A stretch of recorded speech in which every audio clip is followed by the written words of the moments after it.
Mr. Speaker, I rise today to ensure that the American people and every single New Mexican back home in my home state knows exactly what this bill is all about. H.R. 1 is not a bill to cut costs and unlock American energy. H.R. 1 is a blatant giveaway of public lands, public waters, and public minerals to the highest bidder. It guts environmental laws. It opens oil and gas leasing to mining and multinational companies, and it will send our communities and our laws back to the 19th century. The 19th century, to 1847 specifically, when we opened the West through the hard rock mining law to minerals claims and multinational corporations who took advantage of our communities, who dumped tailing piles into our rivers and our streams, and who strip mined sacred and ancestral lands of our indigenous communities. That's right, this bill would take us back before the automobile was invented, before we had electricity, before women had the right to vote in this country, and before New Mexico even became a territory of the United States, when our communities' lands and waters were stripped away from them and given to the highest bidder. So let me be clear. This legislation is not about lowering costs. It is not about lessening the burden at the pump. It is not about lowering costs for our families. These are just talking points that have been provided by fossil fuel and mining companies and by their allies across the aisle who see the opportunity to strip away environmental regulations and vast amounts of public resources, lands, and waters for private profit. In fact, this bill will increase the deficit, robbing our communities of more than a century of hard-fought environmental wins to protect our lands and waters. And that is why House Democrats have a clear message today: not on our watch. But let's be clear and talk exactly about what this bill is and does. My friends, Mr. Speaker, on the other side of the aisle want to claim that this bill will create jobs, that more drilling and mining will lower costs, and that it's going to somehow magically solve our global critical mineral shortage. Let me be clear, as somebody whose parents worked in the energy industry. My father was a welder in the oil and gas fields, my mother a crane mechanic at a coal-fired power plant. As somebody who's spent over 2 decades of my career working on natural resources issues, let me say it loud and clear: we cannot mine and drill our way to solve these problems.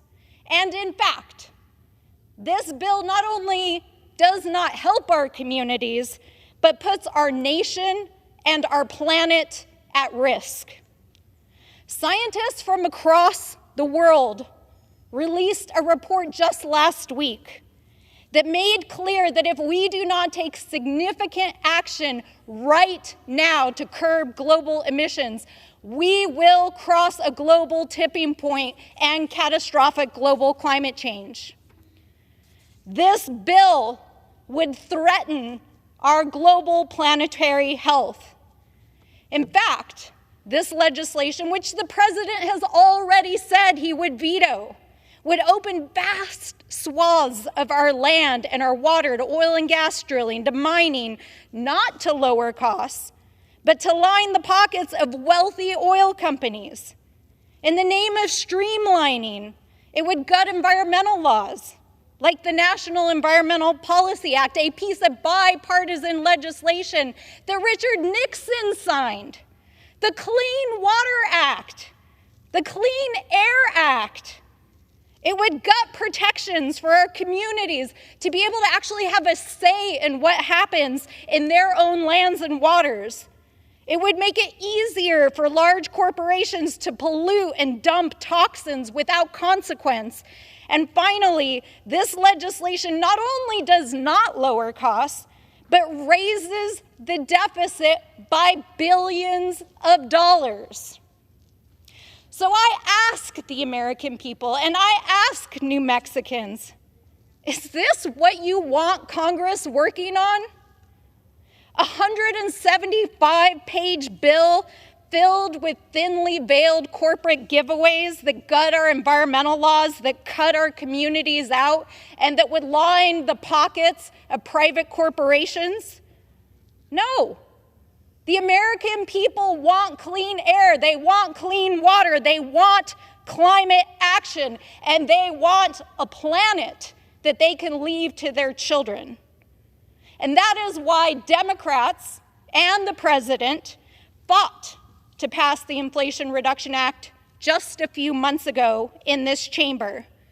That bill makes the largest investment in climate action ever in the history of this country and ever in the history of this planet.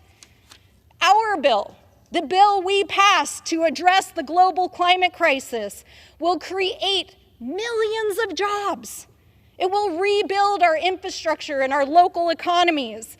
It will invest in our communities and the resilience of our ecosystems.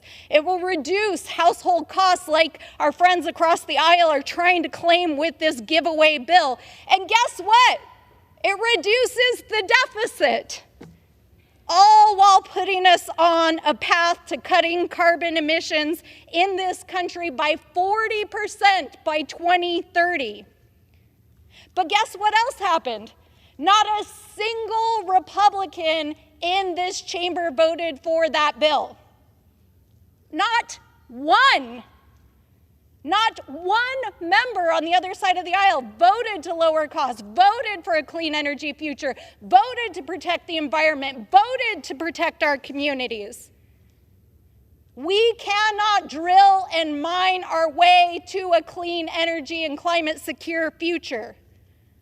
Mr. Speaker, we cannot afford to pass H.R. 1. We cannot afford to send our communities back to the 19th century. We cannot afford to let private companies deforest and strip mine our lands. We cannot afford to go back to a time when rivers were on fire and companies dumped toxins into our groundwater with impunity.